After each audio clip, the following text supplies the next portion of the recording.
कहते हैं कि जब भी कोई देश आजाद होता है तो उसकी एक नई यात्रा की शुरुआत होती है, और ये ठीक वैसा ही है जैसे आप जब किसी नए मकान में, अपने नए घर में अपने परिवार के साथ शिफ्ट होते हैं, और इसके बाद अपने नए मकान में जाने के बाद आप खुद ये तय करते हैं कि आपके घर में कौन से नियम और कानून बनाए जाएंगे, आपके घर में क्या कानून होगा, ये आप अपने हिसाब से तय करते हैं।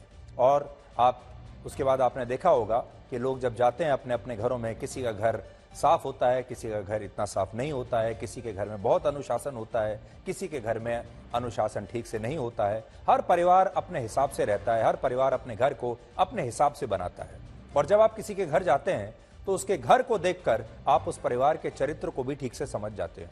इसी तरह जब देश बनता है वो भी हमारे घर की तरह है, और तब हमारे ऊपर यह होता है कि हम उस घर को कैसे बनाना चाहते हैं, उसमें कौन से तौर तरीके, कौन से अनुशासन के तरीके, कौन से नियम कानून लागू करना चाहते हैं। और ठीक इसी तरह से एक नए देश का भी संचालन होता है। लेकिन आजादी के समय भारत से एक बहुत बड़ी भूल हुई थी।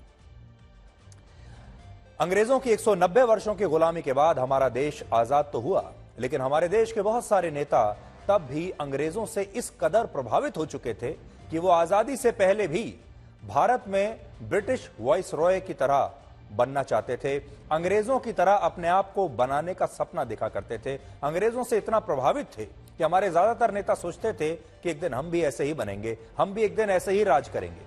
और आजादी के बाद भी वो अंग्रेजों से इसी तरह से प्रभावित रहे। ये हमारी सबसे बड़ी भूल थी कि हमने अंग्रेजों का जो पूरा स्टाइल था, अंग्रेजों का जो पूरा सिस्टम था, उसे हमने अपना लिया, क्योंकि उस समय कुछ लोग ऐसे थे जो अंग्रेजों से और अंग्रेजों की इस कल्चर से, उनके प्रशासन से, उनके तौर तरीकों से बहुत ज्यादा प्रभावित थे और अपने आप को उनके जैसा बनाना चाहते थे। इसका असर यह हुआ कि आजादी मिलने के बाद जब भारत को अपने लोगों के हिसाब से नीतियां और व्यवस्था बनानी चाहिए थी, तब हमने अपने संविधान से लेकर अपने कानून तक सब कुछ हमारे देश ने पश्चिमी देशों से कॉपी पेस्ट कर लिया।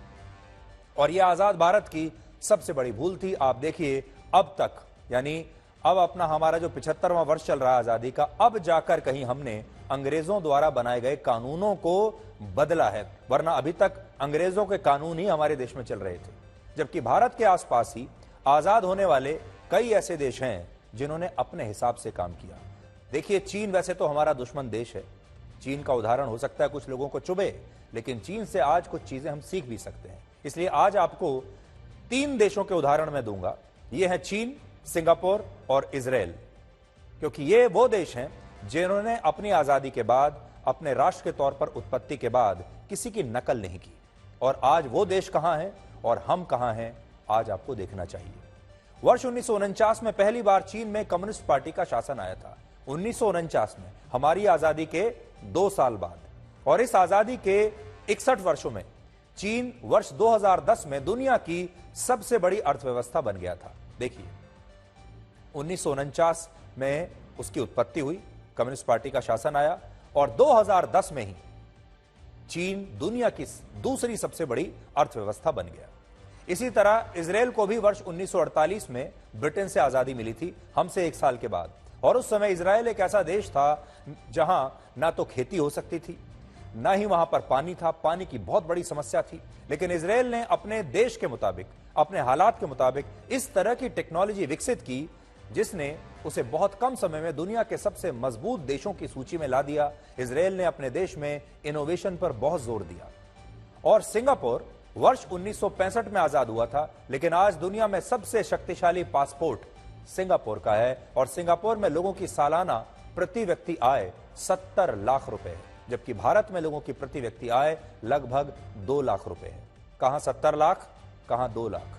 और अब यह स्थिति है, और यह स्थिति तब है जब भारत को सिंगापुर से 18 वर्ष पहले ही आजादी मिल गई थी। इससे भी बड़ी बात यह है कि सिंगापुर मलेशिया से विभाजित होकर एक अलग देश बना था, और मलेशिया भी भारत की तरह ब्रिटेन का ही एक गुलाम देश था, जिसे वर्ष 1957 में आजादी मिली थी। इन देशों की स्थिति में इतना अभूतपूर्व बदलाव इसलिए आया क्योंकि इन देशों ने आजादी के बाद अपने लोगों के हिसाब से, अपने हालात के हिसाब से अपनी नीतियां बनाई, अपनी योजनाएं बनाई, अपने कायदे कानून बनाए।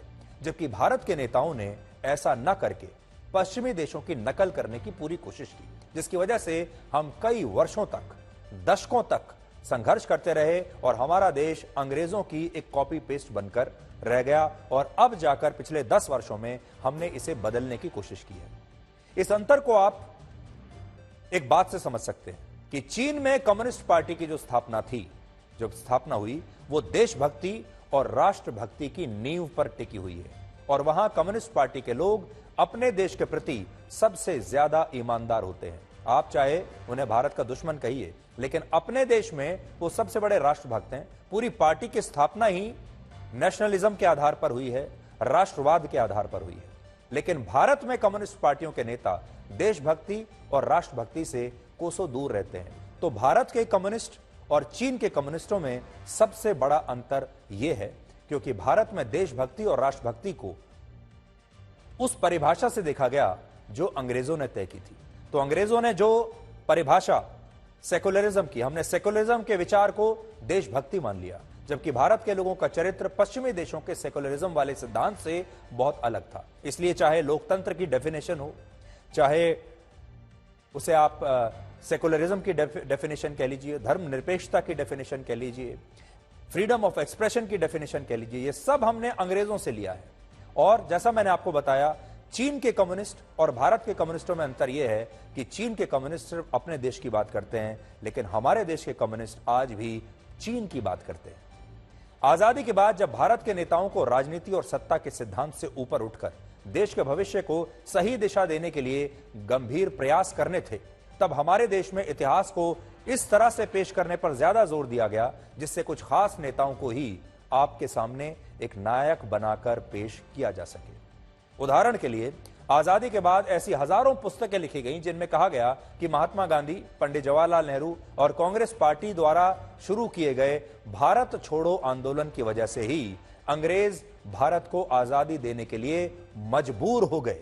लेकिन क्या आप जानते हैं कि वर्ष 1942 में जब दूसरा विश्व युद्ध निर्णायक मोड़ पर था और इस युद्ध ने ब्रिटेन को आर्थिक रूप से बर्बाद कर दिया था, तो ब्रिटेन ने इस दौरान भारत ही नहीं बल्कि दुनिया के 13 और देशों को भी आजादी दी थी और इनमें कई देश ऐसे थे जहां आजादी को लेकर कोई बहुत बड़ा संघर्ष तक नहीं हुआ था। ये वो देश थे जहां ना तो भारत छोड़ो आंदोलन हुआ, ना वहां पर महात्मा गांधी थे, ना ही वहां पर अहिंसा को लेकर कोई बहुत बड़ा आंदोलन चल रहा था। फिर भी अंग्रेजों ने उन्हें आजाद कर दिया और इन देशों में वर्ष 1942 में ऑस्ट्रेलिया आजाद हुआ, 1947 में न्यूजीलैंड और भूटान आजाद हुआ, वर्ष 1948 में म्यांमार और आयरलैंड, इजराइल और श्रीलंका वर्ष आजाद हुए, वर्ष 1956 में सूडान, 1957 में मलेशिया, 1960 में नाइजीरिया, सोमालिया और साइप्रस और वर्ष 1961 में कुवैत को ब्रिटेन से आजादी मिली थी। ये वो सारे देश हैं जिन्हें लगभग आप सोच लीजिए 20 वर्षों के अंदर 1940 से लेकर 1961 तक अंग्रेजों ने ऐसे ही आजाद कर दिया था।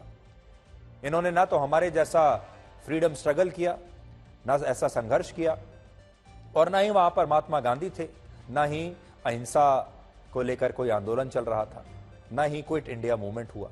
इन देशों में ना तो कांग्रेस जैसी कोई बड़ी पार्टी थी, ना ही महात्मा गांधी जैसे बड़े बड़े नेता थे और ना ही भारत छोड़ो जैसा कोई व्यापक आंदोलन इन देशों में उस समय हुआ था। फिर भी ये देश दूसरे विश्व युद्ध के बाद भारत के आसपास ही आजाद हुए, जिससे यह पता चलता है कि इन देशों को आजादी शायद इसलिए मिली क्योंकि इस युद्ध में हुए नुकसान की वजह से ब्रिटेन के लिए इन देशों पर और ज्यादा दिनों तक शासन करना मुश्किल हो रहा था, महंगा पड़ रहा था। लेकिन भारत में आजादी के बाद से कई पीढ़ियों को हम सबको यही पढ़ाया गया कि अगर भारत छोड़ो आंदोलन ना होता तो शायद आज भारत भी आजाद ना हुआ होता। आज इस थ्योरी को हम एक चुनौती दे रहे हैं, इस थ्योरी को एक चैलेंज कर रहे हैं और इस पर आप सोचकर देखिएगा। अगर आपको ठीक नहीं लगे तो कोई बात नहीं, लेकिन आज इस थ्योरी को हम एक छोटी सी चुनौती देना चाहते हैं। आजादी के दौरान भारत के नेताओं से जो और सबसे बड़ी गलती हुई, वो गलती थी भारत के विभाजन की। अंग्रेजों ने भारत को आजादी देने के साथ हमारी मातृभूमि के 2 टुकड़े कर दिए और मैं कल भी आपसे कहा था, पाकिस्तान की जो भूमि है वो भी हमारी ही मातृभूमि है और भारत के मुसलमानों के लिए पाकिस्तान नाम का एक अलग देश तब अंग्रेजों ने बना दिया, जिससे अविभाजित भारत के कुछ मुसलमानों को तो अलग देश मिल गया, लेकिन इस विभाजन से पाकिस्तान को कोई भी सार्थक फायदा नहीं हुआ। आज आप सोचिए पाकिस्तान को इस विभाजन का क्या फायदा हुआ और भारत को भी इस विभाजन का क्या फायदा हुआ? आज भारत दुनिया की 5वीं सबसे बड़ी अर्थव्यवस्था है, लेकिन पाकिस्तान इस सूची में 41वें स्थान पर है और पाकिस्तान में करोड़ों लोग आज भी दाने दाने के लिए तरस रहे हैं। आप जानते हैं पाकिस्तान की हालात इस समय कितने खराब हैं। कल्पना कीजिए, अगर भारत का बंटवारा ना हुआ होता और पाकिस्तान ना बनता तो आज पाकिस्तान भारत का हिस्सा होता और वो भारत के साथ दुनिया की 5वीं सबसे बड़ी अर्थव्यवस्था भी कहलाता। और पाकिस्तान के लोगों के साथ आज जो हो रहा है वो बहुत नाइंसाफी हो रही है, क्योंकि अगर बंटवारा ना हुआ होता तो वो आज इसी भारत के नागरिक कहलाते और भारत में जो कुछ हो रहा है वो उनके हिस्से में भी आता। बंटवारा अगर ना हुआ होता तो पाकिस्तान के लोगों को आज प्रधानमंत्री आवास योजना के तहत पक्के मकान मिल पाते, वहां भी स्वच्छ भारत का अभियान चल रहा होता, आयुष्मान भारत योजना का लाभ पाकिस्तान के लोगों को भी मिलता। और इसके अलावा बंटवारा ना होता तो आज पाकिस्तान में भी वंदे भारत ट्रेन चल रही होती, पाकिस्तान की गरीब महिलाओं को भी उज्ज्वला योजना के तहत मुफ्त सिलेंडर आज दिए जा रहे होते और पाकिस्तान दुनिया को आतंकवाद नहीं बल्कि आज यूपीआई टेक्नोलॉजी दे रहा होता।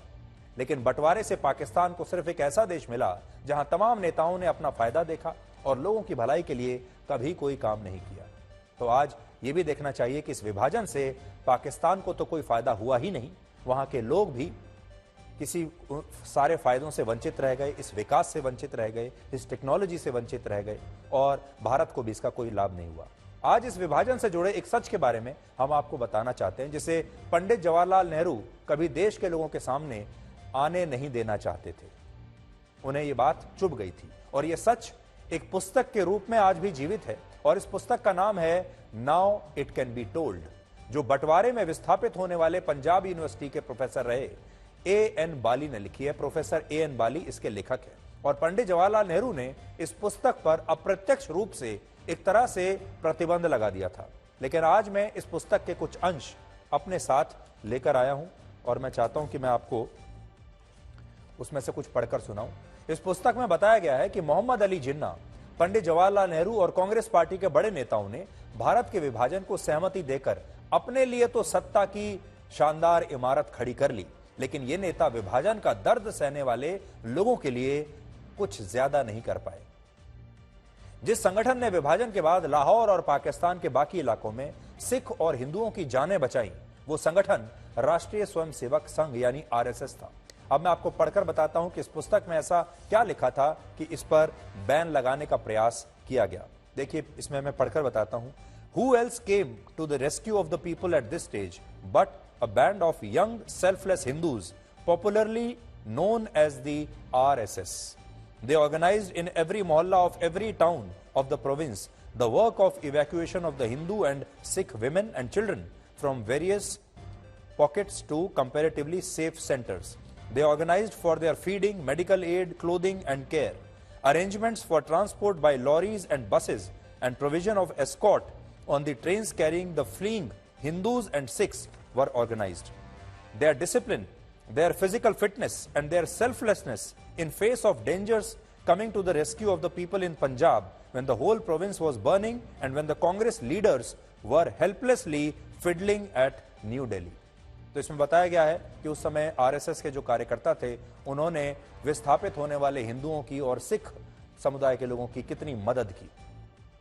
इस पुस्तक में यह भी बताया गया है कि लाहौर में 66% संपत्ति पर गैर मुसलमानों यानी सिख और हिंदुओं का अधिकार था, जबकि सिर्फ 34% संपत्ति पर मुसलमानों का अधिकार था। और इस हिसाब से लाहौर जो शहर है यह भारत को मिलना चाहिए था विभाजन के दौरान।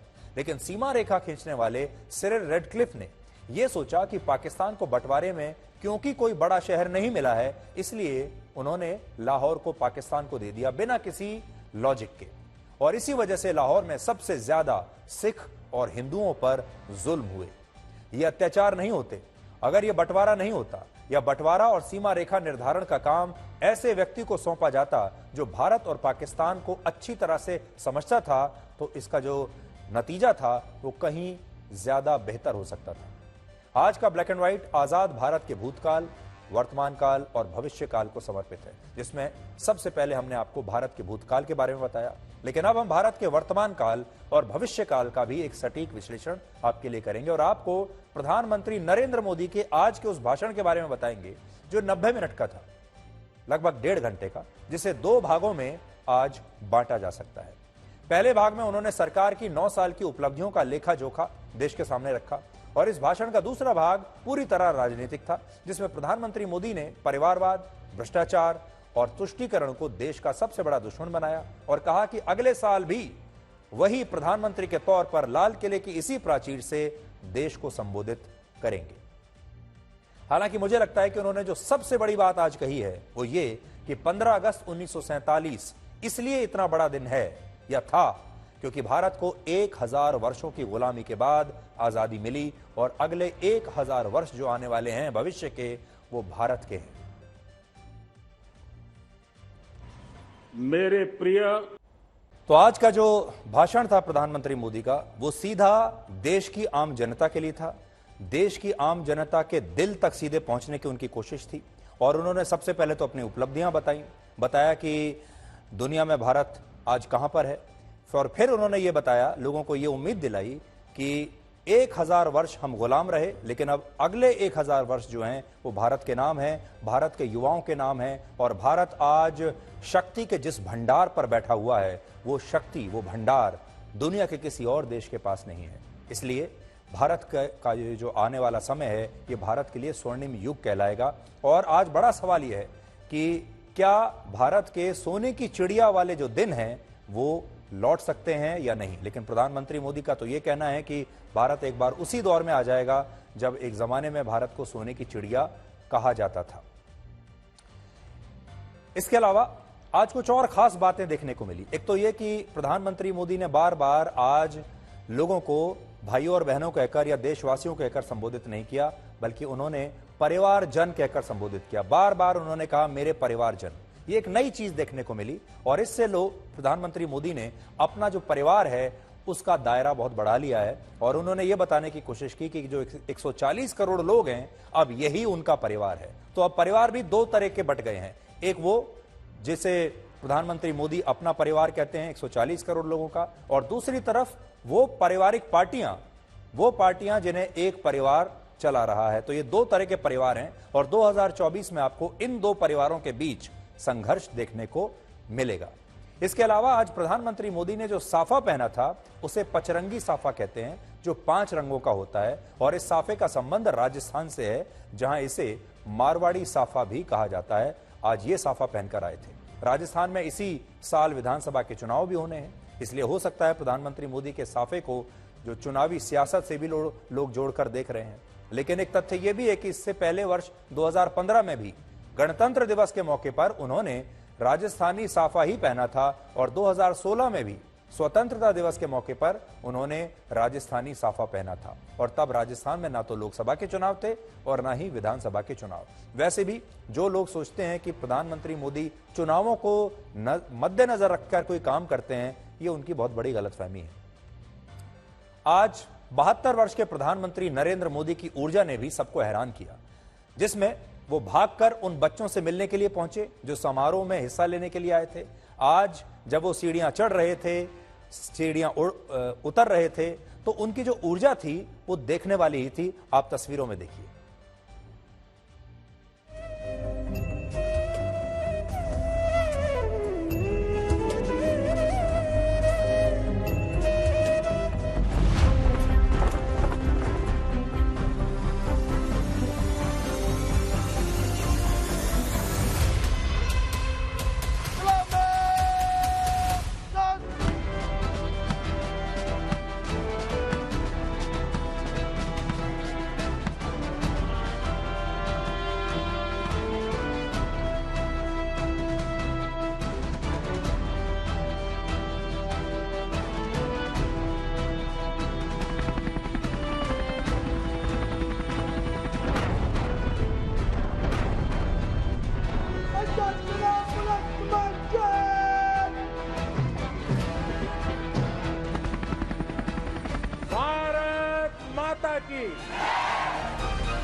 अब देखिए हमारे देश की राजनीति। आज कांग्रेस पार्टी ने आज स्वतंत्रता दिवस समारोह का बहिष्कार किया और पार्टी का कोई भी नेता लाल किले पर आयोजित इस समारोह में उपस्थित नहीं रहा। उनकी जो सीट थी, उनकी कुर्सियां खाली पड़ी रहीं और कांग्रेस पार्टी के अध्यक्ष मल्लिकार्जुन खड़गे ने आज कांग्रेस पार्टी के दफ्तर में ही तिरंगा फहराया और जब उनसे ये बात पूछी गई तो उन्होंने क्या जवाब दिया, आप सुनिए। हर आदमी यही कहता है कि मैं बार बार जीत के आता हूँ, लेकिन जिताना हराना ये लोगों के हाथ में है, मतदाता के हाथ में है। ये तो 2023 है, 2024 में फिर मैं झंडा लगाऊंगा, ये सब चीजें कहना ये तो दुरंकार अहंकार की बात है। तो अगले साल फिर झंडा फैलाएंगे, अपने घर के ऊपर फैलाएंगे। मैंने मोदी सरकार के 5 सबसे सीनियर कैबिनेट मंत्रियों से बात की और प्रधानमंत्री मोदी के भाषण और उनके विजन को समझने की कोशिश की, इसलिए अब हम आपको वो बातचीत दिखाते हैं। मैं आपका परिचय कराना चाहता हूं भारत की वित्त मंत्री श्रीमती निर्मला सीतारमण से। निर्मला जी, आपका बहुत बहुत स्वागत है। सबसे पहले आपको स्वतंत्रता दिवस की बहुत बहुत बधाई। आप ही के शब्दों में सबसे पहले हम ये आपको भी जी आपके ही शब्दों में सबसे पहले हम ये जानना चाहेंगे कि आप प्रधानमंत्री मोदी के आज सुबह के भाषण का विश्लेषण कैसे करेंगी? How was it different from his other speeches?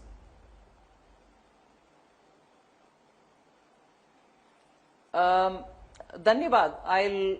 If you permit me, I can speak both mixed in Hindi and English. मैं पिछले स्वतंत्रता दिवस का माननीय प्रधानमंत्री जी का भाषण से इसका लिंक बिल्कुल स्पष्ट देख रही हूं। जब पिछले बार बात किए माननीय प्रधानमंत्री जी पंच प्रण के ऊपर बात किए, जिससे हमारी पिछले ब्रिटिश का रूल हो और उससे पहले के आक्रामक रूल हो, हम गुलाम के तरह हमारे टैलेंट्स को दिखाने का मौका नहीं मिला। ऐसे एक परिस्थिति में 1000 साल बीते हैं और पिछले इंडिपेंडेंस डे का प्रधानमंत्री जी का रिक्वेस्ट ये था और एक डायरेक्शन जनता को दिए कि इस मानसिकता से हम बाहर आना चाहिए और जब इस मानसिकता से बाहर आएंगे और हमारे पूरे ताकत के साथ, प्रयत्न के साथ, सबका विश्वास, सबका प्रयत्न के साथ कर्तव्य भी है हमारी, इसीलिए जब घोषणा पिछले साल हुआ 2047 में भारत एक विकसित देश होना चाहिए, इस बार उससे जुड़े हुए बात बहुत सारे माननीय प्रधानमंत्री जी ने कहा। इसीलिए मैं डिफरेंस देखने से पहले लिंक देख रही हूं पिछले स्पीच और इस स्पीच का। विपक्ष का यह कहना है कि ये उनका एक फेयरवेल स्पीच है, आखिरी भाषण है, इसके बाद जनता मौका नहीं देने वाली अगली बार लाल किले पर आकर भाषण देने का। और आप और प्रधानमंत्री जी खुद ये कह रहे हैं कि एक तरीके से ये उनका प्री थर्ड टर्म स्पीच है, जैसा कि आज वो बोलकर गए कि हम थर्ड टर्म में भी आएंगे। लेकिन इस आरोप का आप क्या जवाब देती हैं कि ये उनका फेयरवेल स्पीच हो सकता है? आपको नरेंद्र मोदी जी के ऊपर गुस्सा हो सकता है, आपको नरेंद्र मोदी जी के कामकाज से जलन हो सकता है, मगर क्या रेड फोर्ट से भारत के प्रधानमंत्री जब देश के लिए संदेश देते हैं, क्या वो एक कॉन्स्टिट्यूशनल पोजीशन में रहने वाले, देश का स्वतंत्रता दिवस का संदेश देने वाले का सम्मान नहीं करोगे? आज एक भी कांग्रेस के व्यक्ति उधर जनता का संदेश के समय शरीक नहीं हुए। निर्मला जी, बहुत सारे लोगों का यह कहना है कि जिस भाषा में प्रधानमंत्री मोदी ने ये कॉन्फिडेंस दिखाया कि वो अगली बार भी, अगले वर्ष भी यहीं लाल किले की प्राचीन से प्रधानमंत्री के तौर पर भाषण देंगे और अगला चुनाव वही जीतने वाले हैं, इसे आप ओवर कॉन्फिडेंस कहेंगी?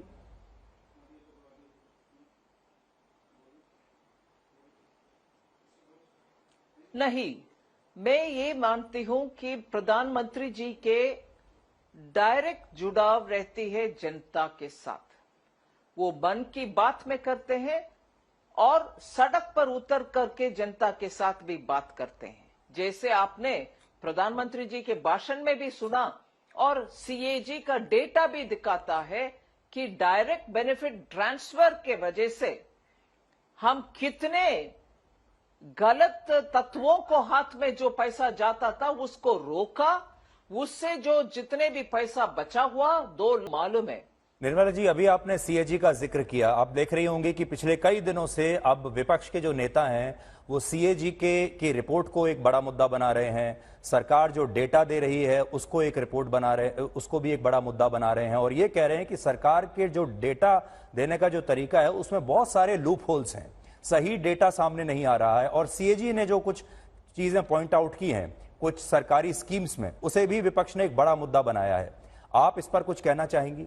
अभी भी मैं बोल रही हूं, जो डेटा हमें स्टेट से मिलता है उसको हम टारगेट अचीव्ड है या नंबर अचीव्ड है उसके नाते डेटा देते हैं। स्टेट्स के डेटा के ऊपर हम प्रश्न चिन्ह उठाते नहीं है, मगर जब सीएजी के द्वारा विषय आता है जरूर उसके अंदर हम डिटेल से इंक्वायरी करेंगे, जहां से गलती हुआ है उसको करेक्ट करने की भी कोशिश करेंगे। निर्मला जी, हर चुनाव में एक मुद्दा बार बार उठकर आता है और वो मुद्दा होता है महंगाई का। और जिस समय आज हम बात कर रहे हैं, जो अभी लेटेस्ट आंकड़े आए हैं उसमें रिटेल इन्फ्लेशन जो है वो 4.87 से बढ़कर 7.44 हो गया है। फूड इन्फ्लेशन 11.5% तक चला गया है और ये आपका विभाग है। इसे लेकर देश के लोगों में ये चिंता स्वाभाविक होगी कि आने वाले समय में और ज्यादा महंगाई हो सकती है।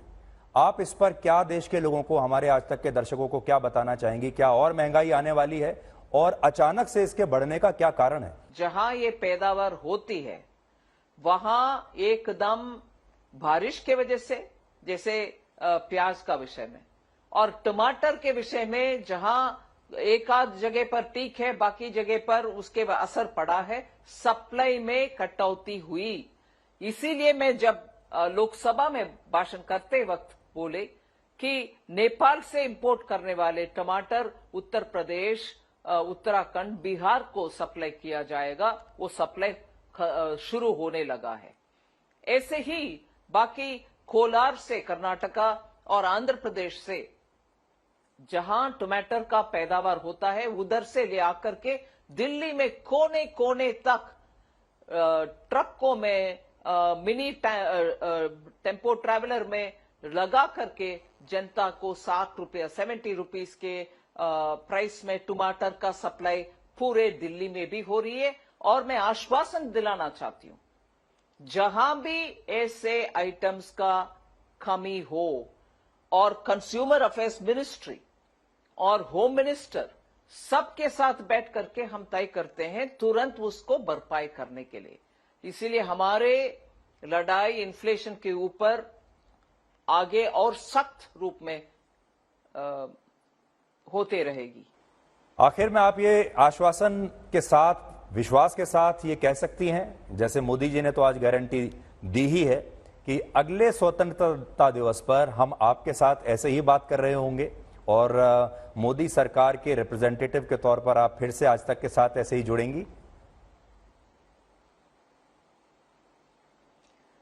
ये तो मैंने पहले ही जवाब दे चुकी हूं। इसका निर्णय करने वाले मैं नहीं हूं, इसीलिए इस विषय में और मैं बोलना नहीं चाहती।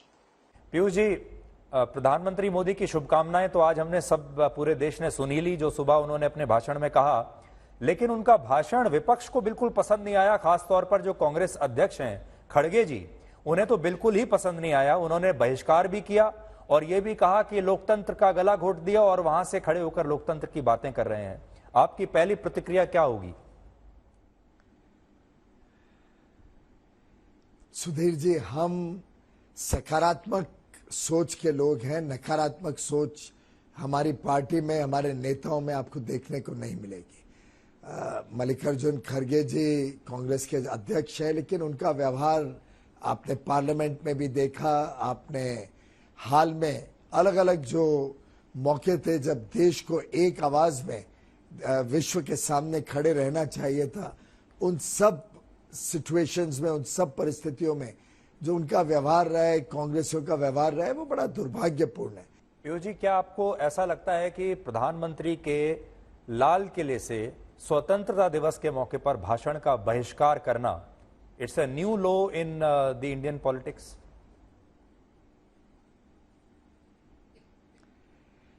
ऐसा है कि जैसा मैंने कहा कि हम उस पे चिंता करने से इस देश का भविष्य उज्जवल नहीं हो सकता।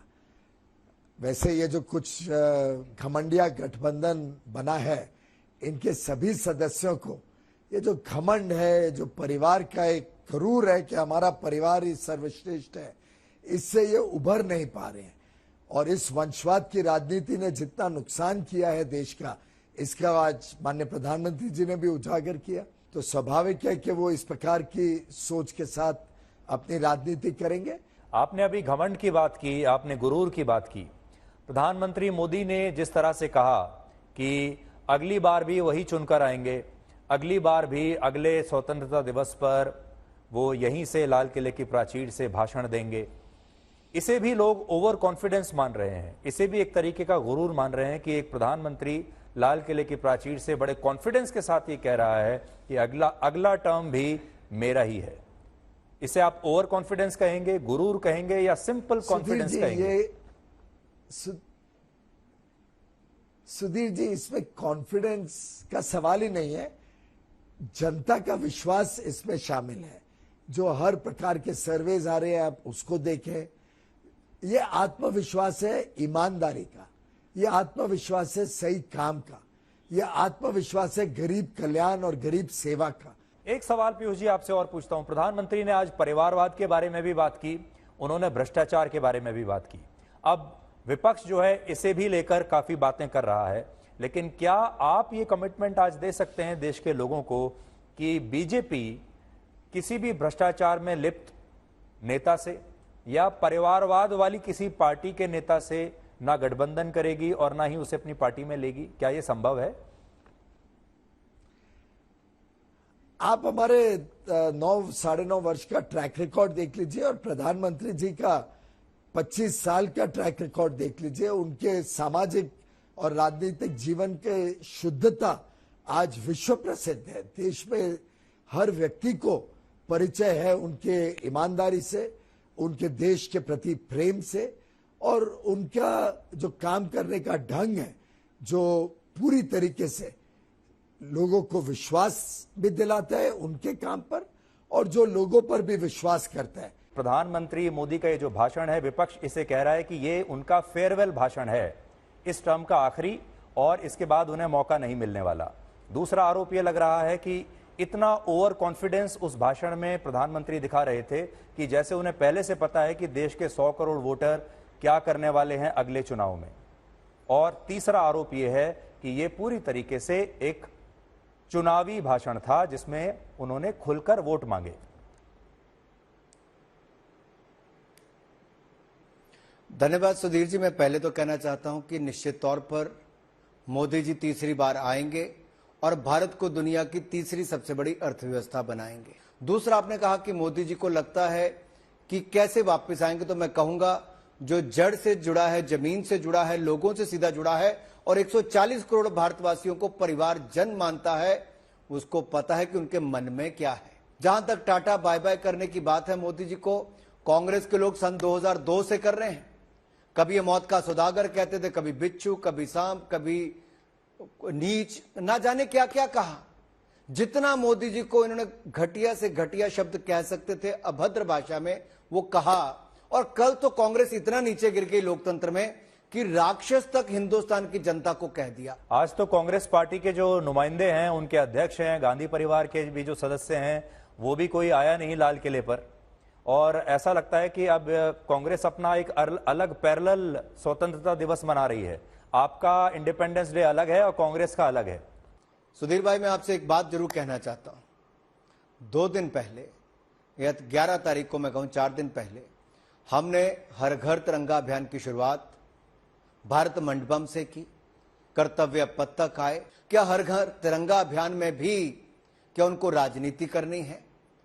दुख की बात तो यह है कि जहां देश को गर्व होना चाहिए कि हमें ऑपरेशन गंगा चलाकर मोदी जी ने 23,000 युवा छात्र छात्राओं को यूक्रेन से निकाला, तो बच्चे हाथ में, युवा हाथ में तिरंगा झंडा लेकर निकले, तो अन्य देशों के लोग भी तिरंगा हाथ में लेकर निकले। ये तिरंगे की ताकत थी कि किसी ने गोली नहीं चलाई और उनको सुरक्षित बाहर निकलने दिया। हम उस तिरंगे को हर घर लहराना चाहते थे। तो हमें तो आज सबको इकट्ठे मिलकर प्रण ये लेना है कि हम देश को आगे लेकर जाएंगे, लेकिन देश को आगे ले जाने में अगर तिरंगा झंडा हाथ में पकड़कर हर घर तिरंगा अभियान में शामिल होने में कांग्रेस को शर्म महसूस होती है, लाल किले की प्राचीर पर आकर मोदी जी का भाषण सुनने में कांग्रेस के नेता को शर्म महसूस होती है, तो मैं इसमें सुधीर जी क्या कर सकता हूं? अनुराग जी, आपको याद होगा जिस दिन भारत मंडपम का उद्घाटन था, उस दिन पहली बार प्रधानमंत्री मोदी ने यह कहा कि यह मोदी की गारंटी है और वो तीसरा टर्म भी उन्हीं का होगा। उसके बाद जब संसद में बोले दूसरी बार, फिर उन्होंने ये कहा कि तीसरे टर्म में मैं फिर आ रहा हूं, और आज लाल किले की प्राचीर से भी उन्होंने यही बात कही कि तीसरा टर्म भी हमारा है, अगला प्रधानमंत्री तीसरी बार मैं ही बनने वाला हूं। कोई और प्रधानमंत्री ने शायद चुनाव से इतना निकट प्रधानमंत्री रहते हुए इतना ओवर कॉन्फिडेंस या फिर इतना कॉन्फिडेंस शायद इससे पहले नहीं दिखाया होगा, और यही बात लोगों को थोड़ी अटपटी लग रही है कि इतना कॉन्फिडेंस उनके अंदर कहां से आ रहा है कि वो इतने स्मूथली ये बात अपने हर भाषण में ये कह रहे हैं कि अगली बार भी मैं लाल किले से भाषण मैं ही दूंगा। सुधीर जी, 2001 से लेकर गुजरात का 4 बार मुख्यमंत्री बनने से लेकर प्रधानमंत्री 2 बार पूर्ण बहुमत के साथ बनके देश की जनता ने लगातार आशीर्वाद दिया है। 1984 के बाद 30 वर्षों के बाद पूर्ण बहुमत किसी को मिला तो नरेंद्र मोदी जी के नेतृत्व में एनडीए को मिला। इसलिए मैं कहना चाहता हूं, जनता ने बार बार विश्वास दिखाया और G20 की प्रेसिडेंसी भी भारत को मिलना अपने आप में दिखाता है। जो कभी नहीं हुआ वो अब हुआ, और भारत जो एक नई उम्मीद दुनिया के लिए दिखती है, न्यू होप दुनिया के लिए दिखती है, तो मैं ये कहूंगा ये इसलिए दिखती है कि पिछले कई सालों में लगातार दुनिया का सर्वाधिक लोकप्रिय नेता अगर कोई बार बार उभरा है तो नरेंद्र मोदी जी आए हैं। अनुराग जी, आप तो खुद इतने अनुभवी नेता हैं, इतने सारे चुनाव आप लड़ चुके हैं, इतने सीनियर पार्लियामेंटेरियन भी हैं, लेकिन जो आप बता रहे हैं, देखिए लोग तो वही हैं, कोविड की वैक्सीन उन्हीं लोगों को लगी, लेकिन यही लोग जब विधानसभा का चुनाव होता है तो आपने देखा होगा हाल ही में बीजेपी का प्रदर्शन अच्छा नहीं रहा। और ये जो मैं बात ओवर कॉन्फिडेंस की पूछ रहा हूं वो उसी आधार पर पूछ रहा हूं कि same set of people are not voting for BJP जब राज्यों का विधानसभा चुनाव होता है, जैसे अभी आपने कर्नाटक में भी देख लिया। तो इसलिए क्या आपको लगता है कि जिन लोगों ने राज्यों में आपको रिजेक्ट कर दिया वो लोकसभा में फिर आपके लिए वोट देंगे उन्हीं मुद्दों पर? हर चुनाव में नेता कौन है, नीति क्या है और नीयत कैसी है, इस पे बहुत कुछ निर्भर करता है। आपकी उस समय सरकार रही तो उसकी उपलब्धियां क्या है, क्या नहीं है, क्या गुण है, क्या, तो सब कुछ जनता देखती है। जनता बहुत समझदार है। कांग्रेस को राक्षस दिखती होगी, लेकिन मुझे तो बहुत समझदार जनता दिखती है। जो भी निर्णय करती सोच समझ कर करती है। अनुराग जी, बहुत बहुत शुक्रिया, और अगले साल आज ही के दिन 15 अगस्त पर फिर एक बार मैं उम्मीद करता हूं आपसे मिलेंगे। अगर जो प्रधानमंत्री मोदी ने आज कहा वो सही रहा तो उस दिन भी शायद आप सरकार के प्रतिनिधि के तौर पर आएंगे, और अगर वो नहीं हुआ तो फिर आप विपक्ष के तौर पर आएंगे, और फिर उस दिन आप हमें बता रहे होंगे कि नए प्रधानमंत्री के भाषण में क्या क्या खराबियां थी, क्या क्या लूप होल्स थे। अब ये तो देखिए आने वाला समय ही बताएगा। बिल्कुल, गर्भ में क्या छिपा है किसी को पता नहीं, लेकिन इतना जरूर कह सकता हूं कि जो किया है बहुत दिल से देशवासियों के लिए, परिवारजनों के लिए किया है, और परिवारजन भी अपनों को ही लाएंगे, मोदी जी को ही जिताएंगे। प्रधानमंत्री मोदी के आज के भाषण को आप कैसे रेट करते हैं? How will you rate his today's speech? आप किसी यार्डस्टिक से भी देखिए Sudhir ji, this was I think a superlative performance. He covered 9 years of the government's achievement. उनका emphasis था reform, perform and transform. उनका political message था कि 3 major vices that we've had to deal with are भ्रष्टाचार, परिवारवाद and appeasement, तुष्टीकरण। हरदीप जी, लेकिन अभी आपने परिवार की बात की। मोदी जी ने भी आज एक जो बड़ा बदलाव मैंने उनके स्पीच में देखा, इससे पहले बोलते थे भाइयों और बहनों या मेरे प्यारे देशवासियों, आज सबको परिवारजन कहकर वो बुला रहे थे। यानी वो कोशिश कर रहे हैं कि 140 करोड़ लोगों का एक परिवार बन जाए और वो एक तरीके से उस परिवार के मुखिया हैं। लेकिन विपक्ष का ये भी कहना है कि वो परिवारवाद के दायरे में जिन पार्टियों को ला रहे हैं, अगर वो पार्टियां उनकी मदद करती हैं तो वो अगर उनके परिवार में शामिल हो जाएं तो वो ठीक है, लेकिन जो परिवारवादी पार्टियां शामिल नहीं होती, बस वही निशाने पर रहती हैं। जैसे आप देखिए जगन मोहन रेड्डी, ये भी परिवारवाद है। चौटाला परिवार, ये भी परिवारवाद है। बादल परिवार, ये भी परिवारवाद है। अजीत पवार शरद पवार के साथ हैं। महबूबा मुफ्ती, ये भी परिवारवाद हैं। और ये सब लोग वो हैं जो कभी ना कभी आपके साथ रहे हैं, आपके सहयोगी रहे हैं, एनडीए में रहे हैं। तो इनका परिवारवाद अलग है और कांग्रेसियों का परिवारवाद अलग है। मैं माफी चाहूंगा, थोड़ा डिसएग्री करना चाहता हूं। जी जी बिल्कुल। परिवार के 2 मेंबर्स या 3 मेंबर्स राजनीति में हो, उसमें कोई किसी को उससे आपत्ति नहीं होनी चाहिए। मैं किसी राजनीतिक दल का नाम नहीं लेना चाहता हूं, बट किरण जी, पहला सवाल मेरा यही है कि आज प्रधानमंत्री मोदी ने जो भाषण दिया लाल किले से, आप अपने शब्दों में उसका विश्लेषण कैसे करेंगे? क्या ये उनका अब तक का सबसे बड़ा भाषण था? ये भाषण बाकी के भाषणों से कैसे अलग था? क्या आप इसे एक चुनावी भाषण के रूप में देखते हैं? 9 साल के कार्यकाल पूरा करने के बाद 10वीं वर्ष में हम इंटर किए हैं, तो एक तरह से 2014 के बाद हमारे सरकार का जो लेखा जोखा, देश को किस तरीके से ट्रांसफॉर्म करके और दुनिया का एक बहुत ही मजबूत राष्ट्र के रूप में स्थापित कैसे किया है, उसको बताया है। और दूसरे, अमृत काल में हम एंटर किए हैं, तो आने वाला 25 सालों में, यानी कि 2047 में हम विकसित राष्ट्र कैसे बने, संपन्न राष्ट्र कैसे बने, और आज जो बड़े बड़े फैसले किए जा रहे हैं वो अगले 1000 साल तक कैसे मजबूत से भारत को अग्रिम पंक्ति में रखने के लिए विश्व का एक लीडिंग नेशन, एक प्रोस्पेरस पावरफुल नेशन के रूप में कैसे स्थापित करना है, उसके बारे में रोड मैप दिखाया है। जी, लेकिन क्या आपको ऐसा नहीं लगा कि ये एक तरीके से उनका एक, इस टर्म का तो खैर फेयरवेल भाषण है ही, लेकिन अगले टर्म के लिए उन्होंने इस मंच का राजनीति के लिए भी प्रयोग किया, चुनाव के लिए भी प्रयोग किया, और एक तरीके से उन्होंने जब लोगों से कहा कि मैं आज आपकी मदद मांगने के लिए आया हूं, तो उन्होंने वो बाकी सारी बातें, सिर्फ ये नहीं कहा कि मुझे वोट दीजिए, वोट फॉर मोदी और वोट फॉर बीजेपी, इतना नहीं कहा, बाकी सब कह दिया। आज प्रधानमंत्री जी का भाषण को आप गौर से सुनेंगे तो आपको पता लगेगा कि लोगों ने जो भरोसा जताया है, हम उस पर खरा उतारा है, और आगे भी आप इसी तरह हमको फुल मेजॉरिटी देते रहिए और हम इससे भी और तेज गति से देश को आगे ले जाएंगे। आजादी के इस पर्व पर आपके लिए 2 लाइन। जमाने भर में मिलते हैं आशिक कई, मगर वतन से खूबसूरत कोई सनम नहीं होता। नोटों में लिपटकर और सोने में सिमटकर खत्म हुए हैं कई, मगर तिरंगे से खूबसूरत कोई कफन नहीं होता।